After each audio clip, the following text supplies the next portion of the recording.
jadi Beta Tut ini bertukar cerita, tumbuhkan empati, ciptakan kelas toleransi. Oke, kita persilakan Ibu Putri menyampaikan apa itu Beta Tuti. Kami persilakan Ibu Putri. Terima kasih Ibu waktu yang sudah diberikan kepada saya. Assalamualaikum warahmatullahi wabarakatuh. Guru penggerak Jawa Tengah, bergerak, bergerak, menggerakkan. Terima kasih. Bapak Ibu, perkenalkan nama saya Putri Nur Fahmi dari SDN 1 Sukorejo, Kabupaten Blora. Izinkan saya untuk berbagi praktik baik dengan cerita Beta Tuti, bertukar cerita, tumbuhkan empati, ciptakan kelas toleransi. Yang melatar belakangi saya melakukan praktik baik ini adalah satu, tingginya perilaku diskriminasi di sekolah saya, Bapak Ibu. Jadi, terutama di kelas 4, perilaku diskriminasi ini sangat terlihat. Perbedaan pekerjaan orang tua, latar belakang anak, kemampuan peserta didik, ada yang pintar, ada yang kurang pintar, dan satu, saya memiliki anak berkebutuhan khusus di kelas yang saat itu selalu dibully oleh teman-temannya. Dari tingginya perilaku diskriminasi di sekolah menyebabkan kurang berkembangnya karakter kerjasama antar peserta didik, gotong royong, toleransi yang dapat saya lihat dari jurnal sikap siswa. Jadi dari hasil jurnal sikap siswa di semester 1, masih banyak karakter yang perlu dikembangkan pada diri peserta didik di kelas saya.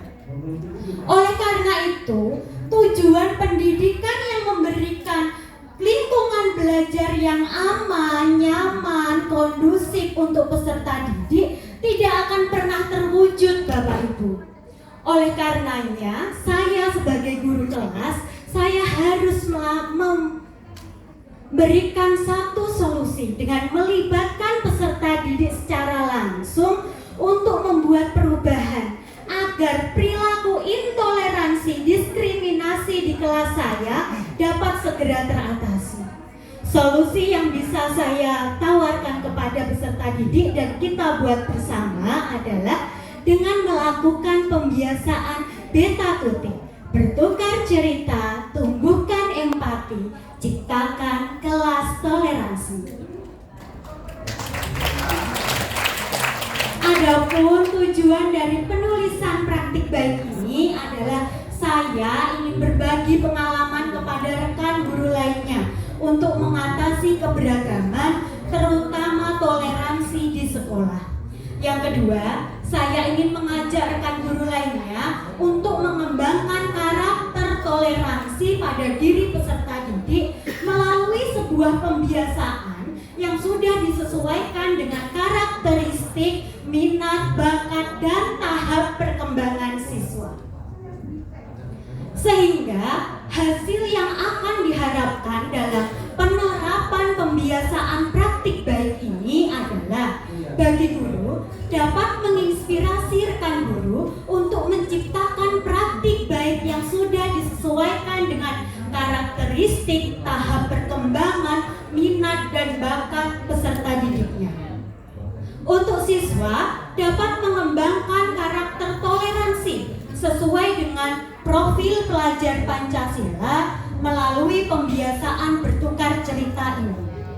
Sedangkan manfaat untuk sekolah dapat mengembangkan karakter toleransi dengan memunculkan sikap empati melalui berbagi cerita yang sudah dilaksanakan peserta didik sehingga mereka dapat merasakan dan perilaku diskriminasi atau membeda-bedakan dalam bergaul, berteman, dalam proses pembelajaran di sekolah dapat diminimalisir sehingga visi sekolah untuk menciptakan iklim berkebinekaan global dapat tercapai. Bapak Ibu, Situasi yang saya alami saat itu sebelum penulisan praktik baik ini adalah dalam catatan jurnal sikap spiritual dan sikap sosial, 14 dari 21 peserta didik di kelas saya mempunyai catatan dan perlu dikembangkan untuk dimensi karakter toleransi, seperti menghargai teman, seperti peduli dengan teman. Sehingga dengan catatan di jurnal refleksi, jurnal sikap tadi, saya sebagai guru mengajak peserta didik saya untuk melakukan refleksi pembelajaran. Refleksi saya lakukan dengan teknik coaching terhadap 21 peserta didik di kelas.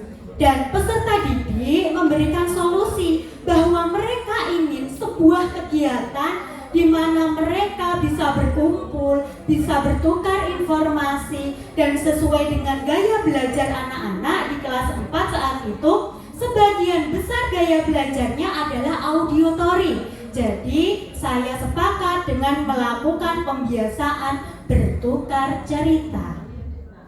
Selain itu, saya juga merefleksikan diri saya bahwa dalam proses pembelajaran saya sehari-hari, saya terlalu cuek dan tidak peduli dengan karakter, lebih mementingkan aspek pengetahuan dan keterampilan.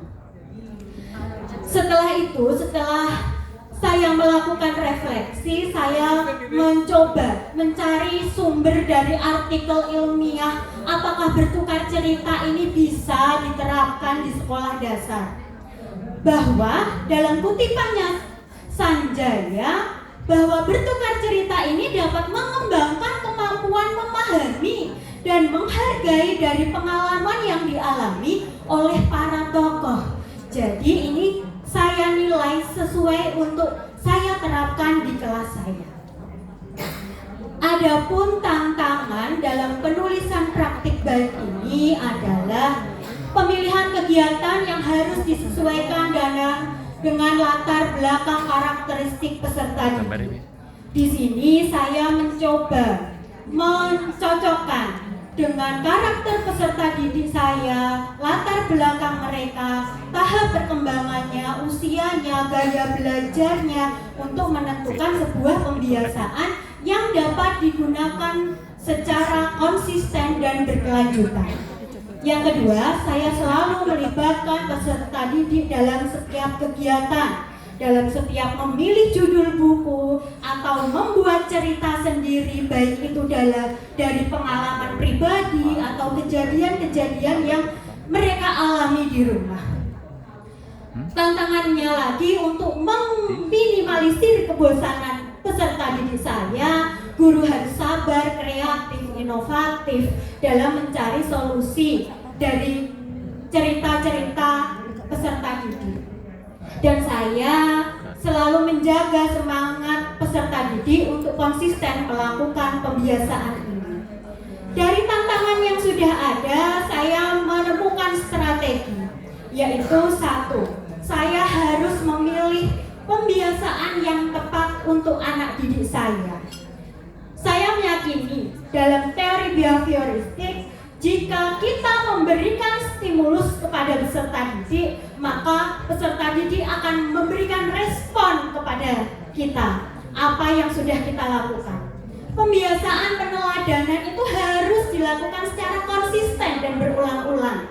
Jadi jika sudah dilakukan secara konsisten, insya Allah respon yang diberikan kepada peserta didik adalah respon yang sesuai kita harapkan.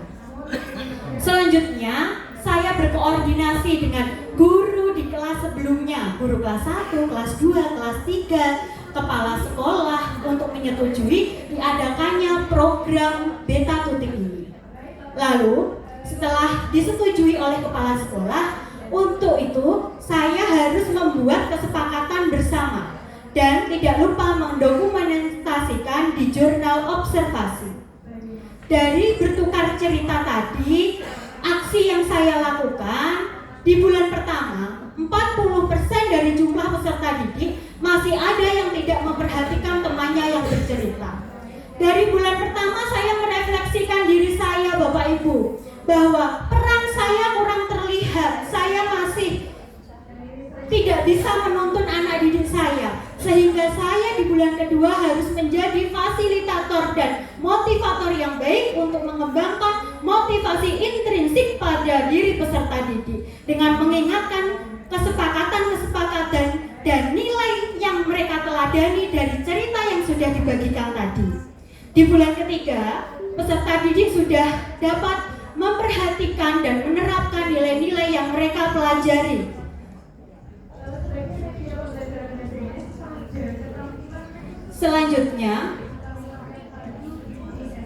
Selanjutnya di bulan keempat, bulan kelima, dan bulan keenam sudah mulai terlihat. Sudah ada pembiasaan baru yang muncul. Dari sikap pedulinya mereka muncullah kegiatan pembiasaan tambahan Jumat berbagi.